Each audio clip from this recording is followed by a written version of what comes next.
네, 네가 이렇게 하였으니 네가 모든 가축과 들의 모든 짐승보다 더욱 저주를 받아 배로 다니고 살아있는 동안 흙을 먹을지니라. 내가 너로 여자와 원수가 되게 하고 네 후손도 여자의 후손과 원수가 되게 하리니 여자의 후손은 네 머리를 상하게 할 것이요 너는 그의 발꿈치를 상하게 할 것이니라 하시고 또 여자에게 이르시되 내가 네게 임신하는 고통을 크게 더하리니 네가 수고하고 자식을 낳을 것이며 너는 남편을 원하고 남편은 너를 다스릴 것이니라 하시고 아담에게 이르시되 네가 네 아내의 말을 듣고 내가 네게 먹지 말라 한 나무의 열매를 먹었은즉 땅은 너로 말미암아 저주를 받고 너는 네 평생에 수고하여 그 소산을 먹으리라. 땅이 네게 가시덤불과 엉겅퀴를 낼 것이라. 네가 먹을 것은 밭의 채소인즉 네가 흙으로 돌아갈 때까지 얼굴에 땀을 흘려야 먹을 것을 먹으리니 네가 그곳에서 취함을 입었음이라. 너는 흙이니 흙으로 돌아갈 것이니라 하시니라. 아담이 그의 아내의 이름을 하와라 불렀으니 그는 모든 산자의 어머니가 됨이더라. 여호와 하나님이 아담과 그 아내를 위하여 가죽옷을 지어 입히시니라. 아멘. 네. 오늘 이 말씀 지난 시간에 이어서 함께 볼 텐데요. 가죽옷과 복음, 가죽옷과 복음이라는 제목으로 함께 하나님 말씀 나누도록 하겠습니다.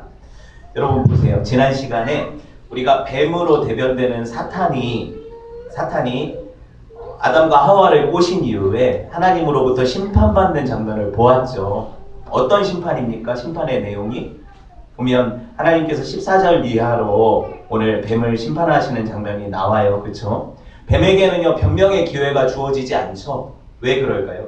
이 뱀 자체가 우리가 돌아다니면서 보는 이런 뱀이 아니라고 했죠. 이 뱀은 사탄의 화신이라고 했잖아요.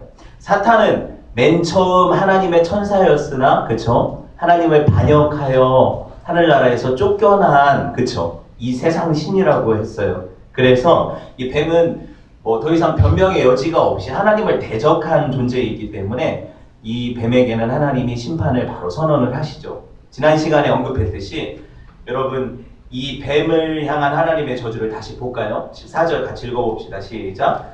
여호와 하나님이 뱀에게 이르시되 네가 이렇게 하였으니 네가 모든 가축과 들의 모든 짐승보다 더욱 저주를 받아 배로 다니고 살아있는 동안 흙을 먹을지니라. 보면 뱀이 걸어 다녔는 모양이에요. 예전에. 그렇죠? 지금 저주를 받아서 배로 다니잖아요. 그리고 배로 땅을 기어 다니니까 어쩔 수 없이 땅에 있는 흙을 먹죠. 이게 이제 생리적으로는 그런데 여러분 여기 영적인 의미가 뭐라고 제가 설명해 드렸습니까? 아담이라는 뜻이 뭐라고 했어요? 흙이라는 뜻이라고 했죠. 아담이 흙으로 만들어져서 하나님이 너는 흙이다 이렇게 부를 때 아담아 그러셨잖아요. 그렇죠? 그러면 뱀이 흙을 먹는다는 의미는 뭐예요? 뱀은 항상 사람들을 잡아먹으려는 거죠. 왜? 그 영혼을 탐하니까. 그래서 하나님의 구원을 누리지 못하게 하려는 것이 사탄의 역할이라는 거예요. 그러니까 이 시대 가운데에도 사탄이 역사합니까? 안 합니까? 곡성 같은 거 보세요. 역사해요? 안 해요? 사탄이 역사하죠. 그렇죠? 역사해요. 하지만 결국에 이 사탄은 하나님께로부터 저주를 받아서 어떻게 돼요? 마지막 날에 완전히 심판받게 될 거예요. 그렇죠? 흙인 아담을 잡아먹고 살 운명이지만 지가 선택했으니까 그렇게. 하지만 이건 하나님과 게임이 돼요? 안 돼요? 뱀이, 사탄이. 안 돼요. 왜 안 됩니까? 왜 안 될까요? 하나님은 창조주시고 사탄은 피조물이기 때문이죠. 비교가 됩니까? 예. 계시록 20장 10절 한번 볼까요? 계시록 20장 10절 여러분 말씀 한번 찾아보세요. 말씀이 말씀을 증거하게 해야 돼요. 계시록 20장 10절 읽어볼게요. 또 그들을 미혹하는 마귀가 뱀이죠. 마귀가 불과 유황 못에 던져지니 거기는 그 짐승과 거짓 선지자도 있어 세세토록 밤낮 괴로움을 받으리라. 지옥의 광경이죠. 그렇죠? 마귀는 어떻게 돼요? 결국에 계시록에 보면 지옥으로 떨어져 가죠. 하나님이 그러면 보세요. 창세기에서의 하나님이 이 뱀을 지옥에 못 던지실까요? 한번 생각해 보세요. 이거 너무 쉽게 그냥 지옥으로 들어가라 하니까 들어가잖아요, 지금. 그렇죠? 그런데 왜 이 역사라는 것이 흐를까요? 제 말이 이해가 돼요? 하나님이 아담과 하와를 꼬신 뱀을 당장 저주하시고 심판하셔서 지옥에 쳐 넣으실 수 있다는 거예요, 능히. 근데 그 시대에 하나님은 하시지 않았다는 거죠. 그리고 역사라는 그 상황 가운데 우리를 던져 넣으셨어요. 그죠? 그리고 성도들로 하여금 이 뱀의 유혹을 받고 살게 하시죠. 물리게 하시잖아요. 그럼에도 불구하고 결국에 승리를 주시겠다는 약속이죠. 그러면 왜 하나님이 그때 이 일을 안 하셨을까? 이게 바로 하나님의 작정이라는 거예요. 왜? 예수 그리스도를 보내셔서 우리를 구원하시기로 창세전에 계획하셨다고 했죠. 이 계획이 이루어지는 것이 역사라는 거예요. 저와 여러분이 그냥 사는 게 아니에요. 하나님의 작정하신 그 계획 안에 사는 거예요. 그러니 여러분 이게 이해가 되시죠? 성경은 이 얘기를 하는 거예요. 우리 삶이 아무 쓸데없는 것이 아니라 역사 안에서 하나님의 구원을 경험하는 것이 성도의 삶이라는 거죠. 저와 여러분이 그냥 던져진 존재가 아니에요. 하나님이 구원하실 존재들이죠. 그렇죠? 이거를 기억하시는 것이 하나님 말씀을 제대로 보는 거예요. 15절 한번 볼까요? 15절. 여러분 이미 이 결말을 향해 나아가는 이 이야기가 성경의 이야기인데 이거는 벌써 처음 범죄한 이후 3장 15절에서 원시복음을 통해서 선포됐다고 지난 시간에 제가 얘기했죠. 그렇죠? 한번 말씀 봅시다. 15절 시작. 내가 너로 여자와 원수가 되게 하고 네 후손도 여자의 후손과 원수가 되게 하리니 여자의 후손은 네 머리를 상하게 할 것이요 너는 그의 발꿈치를 상하게 할 것이라 하시고 발꿈치 아무리 물어봤자 안 죽어요. 그렇죠? 머리가 깨지면 죽죠. 여러분 보세요. 뱀은 우리 발꿈치만 상하게 해요. 왜? 이미 예수 그리스도께서 그 뱀의 머리를 깨뜨려 버리셨기 때문이죠. 이게 창세기에서 나오는 하나님께서 이미 계획하신 복음의 메시지예요. 여자의 후손을 통해서 뱀의 머리를 깨뜨려 버리시겠다. 이 약속이 이루어지는 이야기가 뭐예요? 성경의 이야기죠. 그렇죠? 우리는 이 말씀을 보면서 하나님이 당신께서 그 주권 가운데 역사를 운행해 가신다. 그리고 우리는 그 구원을 경험하는 사람들이다. 이걸 깨닫는 것이 성도의 삶이라는 거예요. 보세요. 뱀 편에 붙은 여자를 하나님이 어떻게 하셨다고 했어요? 하나님 편으로 끌어당기셨죠. 그래서 너는 내 편이고 뱀하고 너는 갈라져야 돼. 왜? 너는 이제 앞으로 내가 너를 내 편으로 삼아서 영원히 저 뱀한테 꼬드김 당하고 지옥으로 떨어져가는 인생 살지 않게 할 거야. 이게 내 계획이야. 그러니 너는 내 편이고 뱀하고 너는 원수다. 이제 사탄은 너를 계속해서 물려고 하지만 그건 네 발꿈치밖에 못 건드리는 거야. 왜? 나는 이미 그 뱀을 머리에 깨트려 버릴 계획을 세웠다. 그렇죠? 그리고 그걸 보여주신 사건이 뭐예요? 2000년 전 예수 그리스도께서 갈보리 십자가 위에서 죄와 사망의 권세를 깨뜨리신 사건이죠. 그렇죠? 여러분 이것이 우리 삶에 적용되는 것이 구원이고 신앙이에요. 그렇죠? 여러분 이거를 기억하시면서 이 말씀을 좀 더 깊이 들어가 봅시다. 지난 시간에 한 말씀인데 왜 또 합니까? 아니죠. 이제 더 깊이 하나님의 말씀의 원의를 보면서 여기 우리 안에 어떠한 하나님의 은혜가 적용되는지를 볼 거예요. 보세요.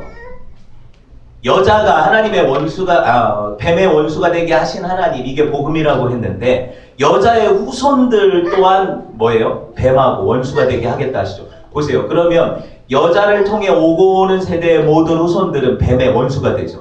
그럼 하나님 편이 된다는 거잖아요. 그래서 이게 복음의 메시지라는 거예요. 저와 여러분은 여자의 후손 아닙니까? 그렇죠? 어떤 의미에서?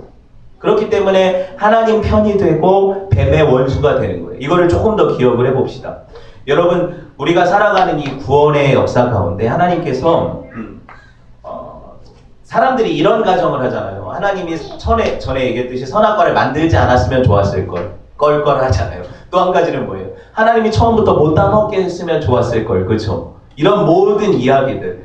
그리고 실제로 아담과 하와가 자기들의 의지를 통해서 선악과를 따먹지 않았더라면 하나님께서 주신 명령을 따라서 그걸 쳐다보지도 않고 따먹지도 않았더라면 우리 인생이 이렇게 힘들지 않았고 우리는 파라다이스에서 살았을 텐데. 그렇죠? 이런 가정들을 하잖아요.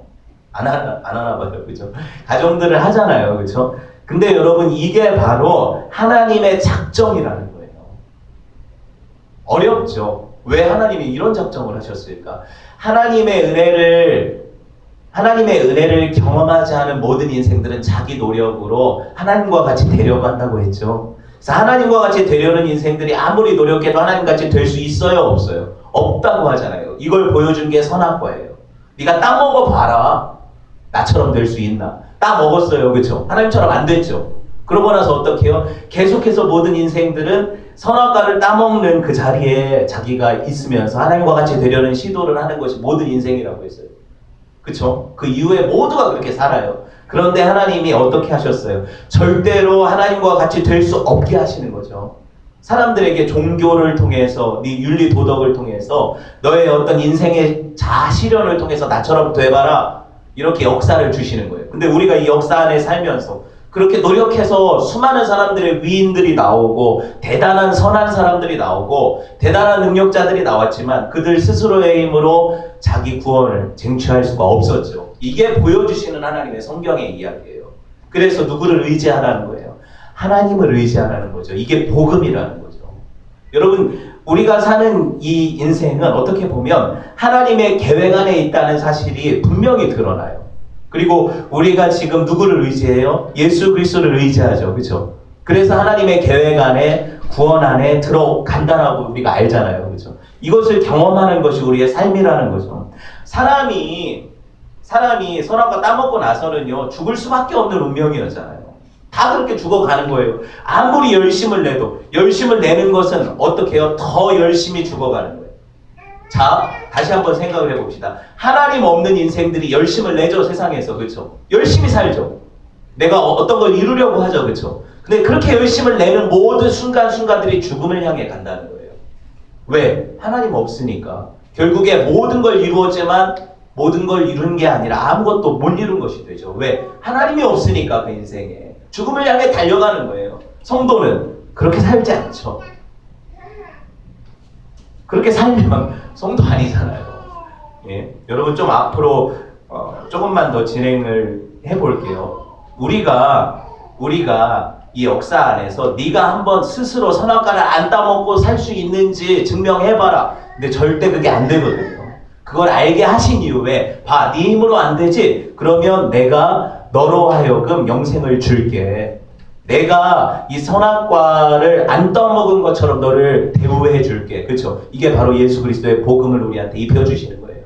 이게 얼마나 큰 은혜냐는 거죠. 다시 본문으로 돌아가 보면 일이 계획대로 되지 않았죠. 사탄이 계획한 대로. 그렇죠? 뱀이 꼬셔서 완전히 타락시키려고 했는데 안 돼요. 그러니까 이 사탄은 앞으로도 계속해서 뭐예요? 살아있는 동안에는 여인의 후손의 뒤꿈치를 물려는 삶을 그 뱀은 계속 살 거란 말이죠. 그러니까 우리가 그냥 평안하고 하나님 뜻대로 안 살아도 아무 일 없다. 그럼 사탄이 나를 안 건드리는 거예요. 왜 안 건드리는 거예요? 사탄의 뜻대로 사니까. 그런데 내가 하나님 뜻대로 살지 않을 때 뭔가 계속 일이 꼬이고 하나님께서 내 일을 막으시는 느낌이 와요. 성도라는 거죠. 왜? 하나님께서 보호하신다는 거고 사탄이 계속해서 우리 성도들의 삶을 방해하는 거니까. 그렇죠? 이렇게 이해를 하시면 된다는 거예요. 여러분, 예수 그리스도의 십자가 사건이 이미 예수 그리스도의 십자가 사건이 뱀의 머리를 깨셨다는 것을 믿으면 결국 최후의 승리, 그 지옥에 사탄을 던져넣는 이 계시록의 사건도 이미 하나님의 작정 안에 이루어진 계획이라는 거죠. 우리는 시간 안에 살기 때문에 과거가 있고 현재가 있고 미래가 있지만 하나님은 시간 안에 갇혀 계신 분이 아니잖아요. 하나님은 이미 시작부터 끝을 계획하신 분이세요. 이해되셨어요? 이해 안 돼도 돼요. 왜냐하면 하나님의 작정이라는 것이 미래를 안 보고 작정할 수 없거든요. 다 아신다는 거잖아요. 그러니까 사탄의 결국은 패망이고 지옥이라는 걸 아신다는 거죠. 보세요. 구원하시기로 작정하신 사람은 우리가 2000년에 태어났든 2010년에 태어났든 구원하시기로 이미 계획한 사람은 구원받는 거죠. 여러분, 이것이 하나님의 작정 안에 있는 거예요. 여러분, 이것이 우리의 믿음이고 이미 머리가 밟힌 뱀은 결국에 지금 발악하지만 저는 어렸을 때 시골에 살았기 때문에 뱀을 많이 잡아봤거든요.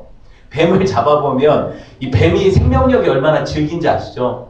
뱀은요, 머리를 끊어놔도, 진짜로 머리를 끊어놔도 어떻게 돼요? 한 시간 정도는 꿈틀거려요. 그만큼 생명력이 길어요. 그래서 이게 비유가 딱 맞아요. 뱀의 머리를 밟으셨지만 뱀이 마치 살아있는 것처럼 꿈틀거리면서 이 성도들을 감아서 괴롭힐 수도 있죠. 그렇죠? 하지만 결국에 머리 깨진 뱀은 죽어요. 죽을 수밖에 없는 거잖아요. 그렇죠? 이걸 기다리는 삶이 바로 성도의 삶이라는 거죠.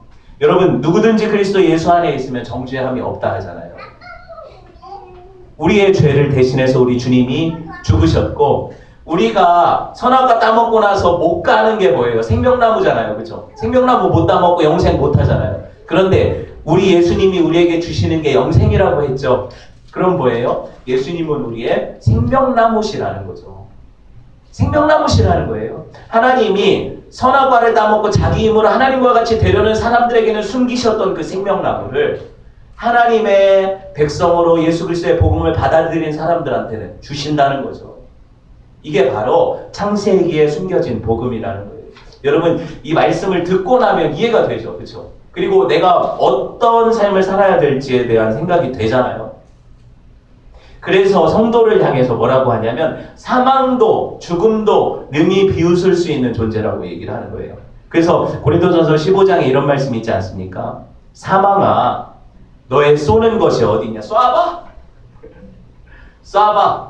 왜? 예수 그리스도 안에 있는 능력으로 나는 살아났기 때문이죠. 그렇죠? 그래서 뭐라고 고백을 해요? 사망이 쏘는 것은 죄요. 죄의 권능은 율법이다. 아무리 율법으로 나를 정죄해봐라. 너 이거 죄졌지? 너 양심이 이렇지? 한번 정죄해봐라. 쏠 테면 쏴봐라. 나는 예수 그리스도로 말미암아 나에게 승리를 주시는 내 공로가 아니라 저 예수님의 십자가 공로로 인해서 나는 산다.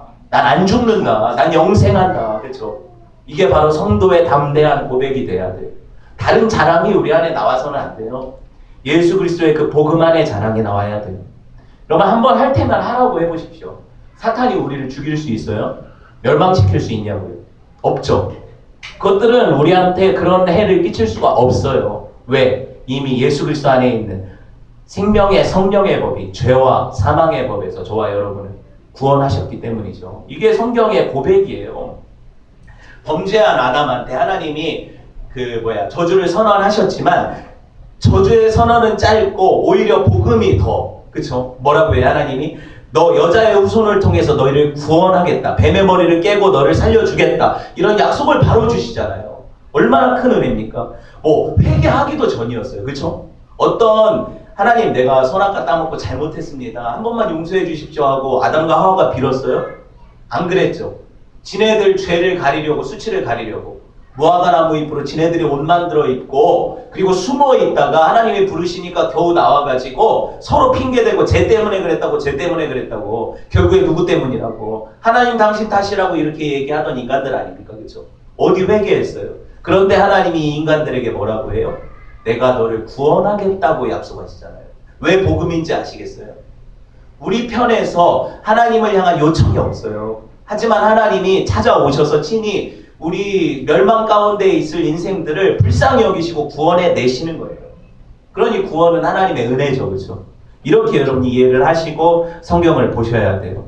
결코 예수 그리스도 안에 있는 것은 있는 사람들에게는 죽음 그리고 그 멸망 이런 것들이 지나갔다는 거예요. 이게 복음 아닙니까? 여러분 제가 질문 한번 해볼까요? 여러분이 대학병원에 갔더니 여러분이 젊고 건강한 것 같지만 이미 췌장암 말기래요. 차트에 나왔어. 췌장암 말기로. 그래서 여러분이 신변을 정리하고 한 달 동안 되게 고통스러울 텐데 여러분 지인들한테 찾아가서 인사하고 여러분 삶을 정리하십시오.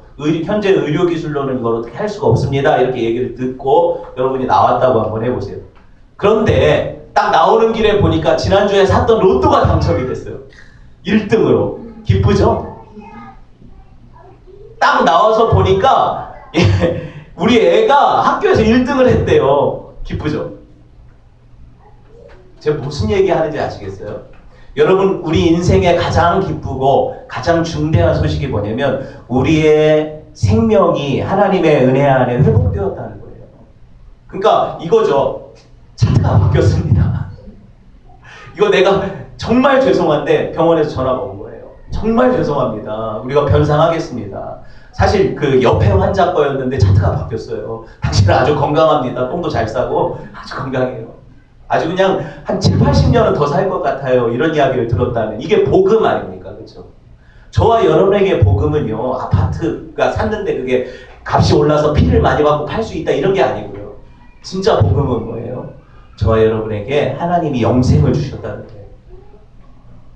여러분 이 복음만 있으면요. 사실 이 세상에서 여러 가지 고통도 겪고, 그죠? 우리 삶이 그냥 녹록치는 않잖아요. 하지만 나에게 여전히 생명이 있고 영생이 있다는 사실이 여러분을 힘나게 하지 않나요? 이게 여러분, 저와 여러분이 마지막까지 몰려도 정말 뭐예요? 하늘을 바라보며 솟아날 구멍이 있다는 거예요. 이게 성도들의 위안이고, 저와 여러분은 아무리 세상에서 어려움을 당해도 하나님을 인하여 일어설 수 있는 자들이에요. 여러분, 이 믿음을 가지셨으면 좋겠어요. 복음은요, 누구든지 예수 그리스도의 선택받은 하나님의 사람들에게 가장 인생에서 기쁜 소식이에요. 그렇죠? 이 복음의 메시지, 오늘 성찬을 통해서도 듣게 될 텐데, 예수 그리스도의 피와 살을 먹는 거예요. 이게 생명나무 아닙니까? 그렇죠? 저와 여러분에게 생명나무예요. 생명나무를 먹으면 영생을 누리는 거죠. 그래서 내 피와 내 살을 먹고 마셔라 하시는 거잖아요. 왜 이런 메타포가 쓰이는지 아시겠어요? 비유죠. 왜 이런 비유가 쓰이는지 아시겠어요? 생명나무를 먹어야 영생하거든요. 그쵸? 광야에서 네 조상들은 만나를 먹었어도 죽었대요. 그쵸? 그치만 나는 하늘로부터 내려온 산, 떡이니 나를 먹는 자는 영원히 죽지 아니하리라. 나는 생명의 떡이다. 그쵸? 내 피를 먹고 내 살을 내 피를 마시고 내 살을 먹는 자는 영생하리니. 그쵸? 예수님이 우리의 생명나무시라는 거예요. 여러분, 이것을 기억하면서 성찬에 임하셨으면 좋겠어요. 여러분, 사람이 죄를 지어서 타락했잖아요. 타락하면 우리에게 두 가지가 찾아오는 게 뭐냐면, 죄를 짓고 난 사람에게는요, 하나는 죄책이라는 것이 오고요, 하나는 오염이라는 게 와요. 이걸 좀 설명을 해야 여러분이 이해를 하고 넘어가게 될 것 같아요. 예수님이 오셔서 처음 우리를 위해 해결하신 게 뭐예요? 죄책을 해결하신 거예요. 죄책, 말 그대로 죄의 책임이죠. 내가 죄 지었으면 죄에 대한 책임이 있죠. 이걸 해결하신 것이 예수님의 십자가 사건이에요. 이게 처음이에요. 이해되셨어요? 하지만 이것만이 아니라는 거죠. 예수님이 오신 이유가 이것만이 아니에요. 오염도 해결하신다는 거예요, 예수님이. 이거를 제가 조금 더 쉽게 설명을 할게요. 칭의라는 말 들어보신 분? 칭의라는 말 들어보신 분? 다 들어보셨죠? 이게 무슨 뜻이에요? 불을 칭자, 의롭다, 의자, 그렇죠? 그건 뭐예요? 의롭다고 부르신다는 거잖아요. 그렇죠? 나는 죄인인데 예수님이 예수님의 복음을 나한테 입혀주셔서 넌 의인이야 라고 법정적으로 칭의하신다는 거잖아요. 이건 뭘 제거한 거예요? 죄의 책임, 죄책을 제거한 거예요. 다시 말해서 수용금지구역이 있어요. 호수 같은데 수용금지구역이 있는데 여기 들어가면은 과태료 100만 원 이렇게 써있다고 해보세요. 들어갔어요. 이 사람이 무시하고. 그랬더니 딱 걸렸어. 그래서 얼마에 물어야 돼요? 과태료? 100만 원을 물어야 돼. 이게 죄책이에요. 100만 원을 물었어요. 그럼 더 이상 죄책이 있어요? 없어요? 없죠. 물었으니까 이미. 그쵸? 하지만 보세요. 죄책은 끝났지만 오염이 남았어. 무슨 말이냐면 그 수용금지구역에 들어갔더니 내 옷이 다 버렸어요. 진흙이 묻었네. 막 이게 녹조 막 이런 게 있어가지고 너무 지저분해졌어. 그러면 이걸 어떻게 해야 돼요? 씻어내야죠. 빨아야죠. 그쵸? 깨끗해져야 되잖아요. 이건 시간이 걸려요? 안 걸려요? 걸리죠. 이걸 뭐라고 해요? 오염이라고 해요. 어려운 말이 아니에요. 오염됐다고 하잖아요. 그렇죠? 죄책이 있고 오염이 있어요. 죄 지은 인간들은요, 예수 그리스도의 복음을 통해서 내가 칭의 받아서 너 의롭다 하지만 완전한 의인은 아니죠. 왜 의인이 아니에요? 이미 죄로 인해서 본성이 타락했거든요. 부패했거든요. 이해돼요? 그래서 여러분이 예수 믿고 나서도 천사처럼 못 사는 이유가 그거예요. 아시겠어요? 오염 때문이라는 거예요. 힘들죠. 나도 예수 믿자마자 누가 말하는 것처럼 영화롭게 돼서 천사들처럼 하나님만 사랑하고 이 세상은 진짜 간 곳 없고 구속한 주만 보이는 이런 삶을 살았으면 좋겠는데, 당장 그렇게 됐으면 좋겠는데, 난 천국 삶이 아니야. 난 예수를 분명히 믿는 거 확신하는데, 그쵸? 근데 내 삶은 어때요? 늘 내가 바라는 기준에 못 미치거든요. 그때 내 안에 뭘 봐요? 내 안에 죄가 있음을 보죠. 이게 뭐예요? 오염이라는 거예요. 그러니까 죄책은 분명히 예수 그리스도 안에서 해결됐죠. 처음에 예수 믿었을 때. 근데 어떻게 돼요? 오염이 남아서 이거를 깨끗이 씻어가는 과정이 성도의 삶이라는 거죠. 이걸 성화라고 해요. 되게 성화죠, 제가 지금. 예, 열심히 성화를 촉구하는 거예요. 여러분, 성화돼야 진정한 구원에 이르게 되는 거예요. 아시겠죠? 예수님이 주 되셔서 내 삶을 이끌어 가실 때 점점 더 성화되게 되어 있어요. 이 또한 예수님이 하시는 일이에요, 내 안에서. 다만 여러분 보세요. 칭의적 구원과 이 성화적 구원의 차이점이 뭐냐면, 칭의적 구원은 하나님이 의롭지 않은 사람을 의롭다고 이미 예수 그리스도의 십자가 안에서 인정해 주시는 거잖아요. 성화적 구원은 뭐예요? 칭의적 구원은 내가 내 편에서 하는 일이 하나도 없다는 얘기죠. 내가 의로움을 받으려고 한 게 없잖아요. 그죠? 근데 성화적 구원은 뭐냐면, 하나님이 내 안에서 성령을 통해서 나를 거룩하게 만들어 가시는 작업이잖아요. 근데 하나님 혼자 일하시지 않죠.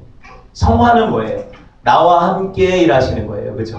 그래서 내가 하나님 말씀에 순종하고 성령의 인도하심에 민감하게 반응하겠습니다 하고 자기 자신을 들여가는 삶, 이걸 이끌어 가시는 것, 이게 성화예요. 그죠? 그러니까 하나님의 100%와 나의 100%가 합쳐질 때 어떻게 돼요? 성화의 삶이 진전이 되죠. 여러분, 이거를 이해를 하셔야 안 헷갈려요. 사람들이 자꾸 이 두 가지 개념을 혼동을 하니까 난 이미 구원받았으니까 끝이야 라는 구원파가 나오는 거예요. 칭의적 구원만 얘기하는 거잖아요. 그쵸? 그리고 성화적 구원만을 강조하는 사람들은 결코 의롭다함을 받지 못했어. 봐, 네 행실을 봐. 네가 무슨 구원받은 사람이야. 내가 볼 때 넌 지옥 밑바닥에서도 1등석을 탈 거야. 이렇게 얘기하는 건 뭐예요? 예수 그리스도의 칭의를 무시하는 거잖아요. 그렇죠? 이 두 가지 극단이 위험하다는 거예요. 이해되셨어요? 이거 여러분이 이해를 하시고 성경을 보시면서, 아, 나는 칭의 받았지만 성화되어져 가는 과정 안에 있기 때문에 여전히 내 안에 죄가 있구나. 내 이 오염을 씻어내기 위해서는 예수 그리스도의 보혈의 공로가 필요하고 성령의 내 안에서 역사하심이 필요하고, 또한 내가 하나님을 사랑하는 마음으로 함께 협력할 때 이게 빨라지는구나. 이걸 알아야, 그쵸? 안 헷갈려요. 그리고 이단들이 뭐라고 해도 안 속아요. 그쵸? 여러분 이거를 이해를 하셨으면 좋겠어요. 자, 정리되었을 거라고 제가 믿고, 여러분 예수님을 통해서 하나님이 우리를 바라보시는 건 마치 여러분이 편광 선글라스 끼고 운전할 때 햇빛 때문에 잘 안 보이잖아요. 편광 선글라스 끼고 태양을 바라보는 것 같고, 선글라스 끼고 밖을 바라보면 어떻게 해요? 선글라스가 빨간색이면 전체적으로 붉게 보이죠. 파란색이면 파랗게 보이죠. 예수 그리스도의 안경을 통해서 하나님이 우리를 보시면 예수님의 보혈이 우리를 덮고 있기 때문에 우리가 의롭게 보이는 거예요. 하나님이 이렇게 봐주시는 거예요. 그래서 하나님이 죄인들을 위해서 피를, 보세요, 속죄소라고 하는 언약궤 뚜껑에다 피를 발라라 그러죠. 피를 왜 발랐을까요? 예수 그리스도의 보혈을 상징하잖아요. 그 피로 인해서 네 죄가 덮어졌다 이거잖아요. 그죠? 되게 크네요. 이거 막 팍팍 파열음 들리고 이런 얘기예요. 그러니까 저와 여러분은 예수 그리스도 안에서 의롭게 하나님이 보시는데, 이제 앞으로 하나님이 나를 정말 의로운 사람으로 만들어 갈 것이다. 그렇죠? 이게 바로 저와 여러분의 꿈이고 온전한 목적이죠. 그 사랑, 나 위해 죽으신, 날 위해 다시 사신 예수 그리스도, 다시 오실 그 사랑, 죽음도 생명도 천사도 하늘의 어떤 권세도 끊을 수 없는 영원한 그 사랑 예수. 이 찬양보다 그 사랑 나만 볼 수 있어요. 내 눈에만 보여요. 이렇게 하는 친구들이 있는데, 예수 그리스도의 그 보혈, 그 능력이 저와 여러분을 덮으면은요, 하나님이 우리를 그렇게 보시는 거예요. 내 아들이라고. 왜? 예수님이 피값으로 사셨으니까 아들 맞죠? 아들 아니에요. 아들이잖아요. 그렇죠? 이래서 양자 되는 거예요. 여러분 이거를 이해를 하셨으면 좋겠고요. 칭의의 삶과 성화의 삶이 이렇게 개념적으로는 구분되잖아요. 그런데 여러분 우리 삶이 어찌 그렇습니까? 우리가 그렇게 단순하지 않아요. 내가 성화의 삶을 이루지 못하고 진전이 없으면 내 안에 성령이 안 계신 것 같이 느껴지잖아요. 그렇죠?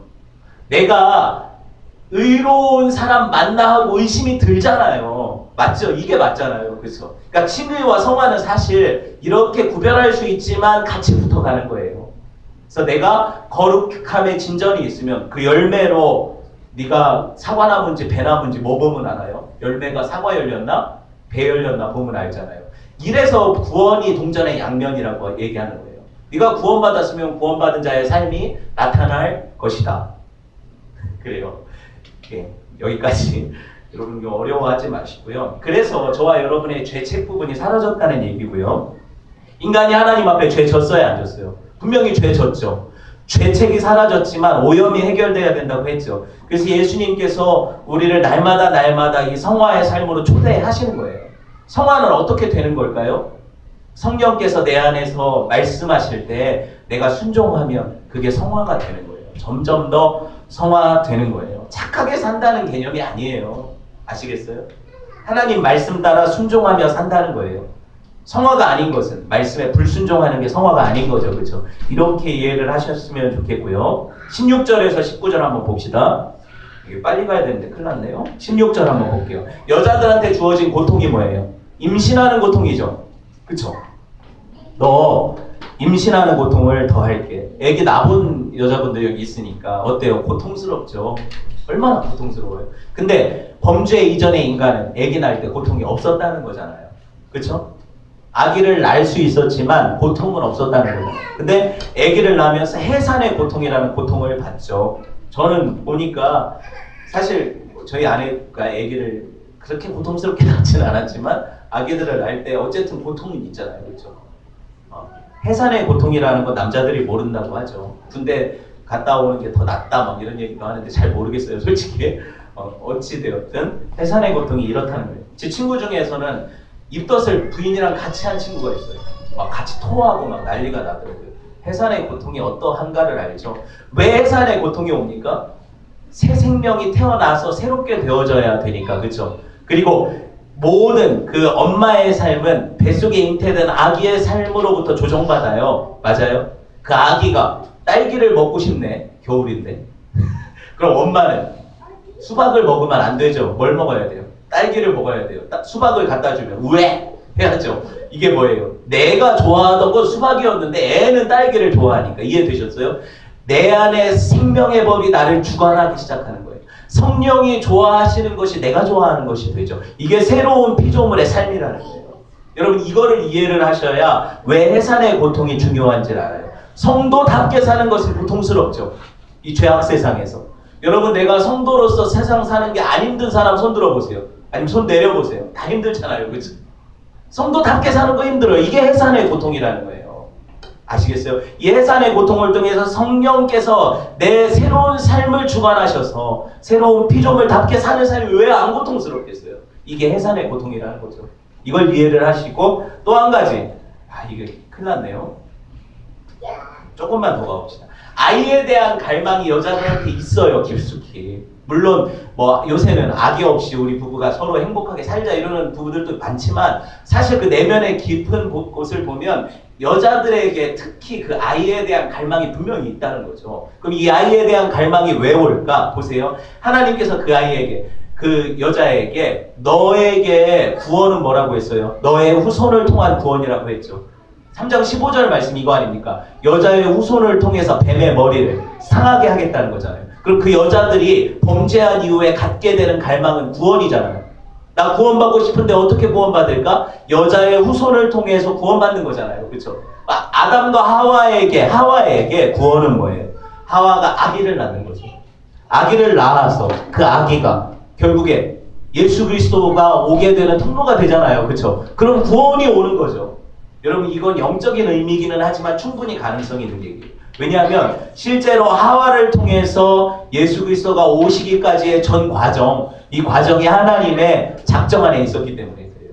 우리가 애 낳는 게 다 구원이다 이런 건 아니지만 여러분 이해하실 필요가 있어요. 그리고 또 한 가지, 이거 어떻게 해요? 조금만 더 집중을 해봅시다. 5분 안에 끝낼게요. 아담은요, 저와 여러분 남자들을 대표하니까 보세요. 아담은 힘든 벌을 받았어요? 안 받았어요? 받았죠. 무슨 벌을 받았어요?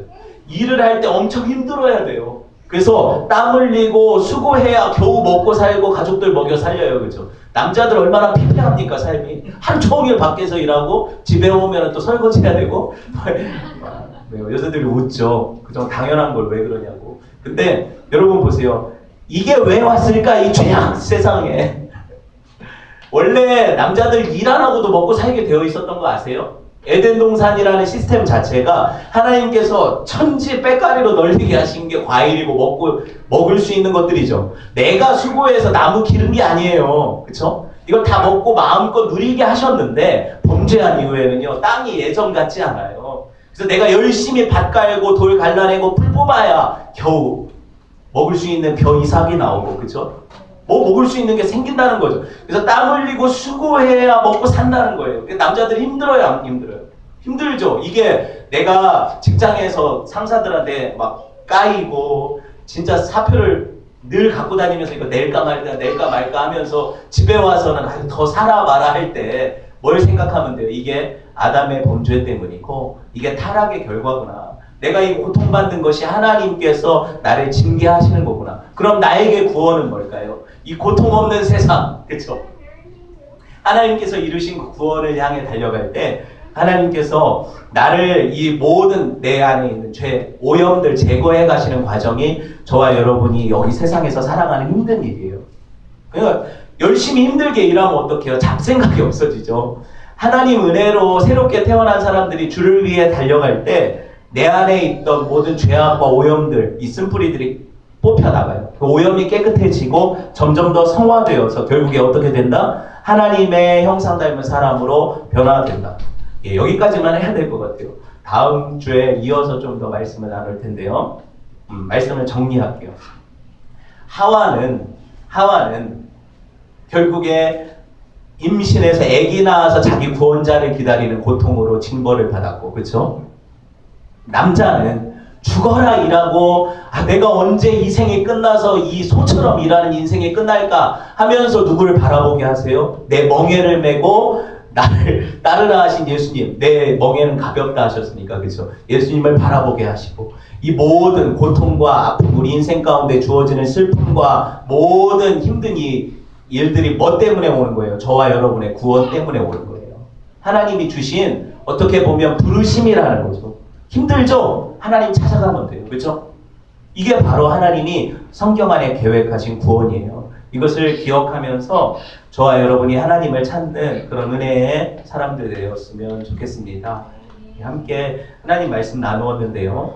사실 오늘은 가죽옷 얘기해야 돼요. 근데 아직 본론에 못 들어가서 다음 주에 하도록 하고 죄송합니다. 기도할게요. 하나님,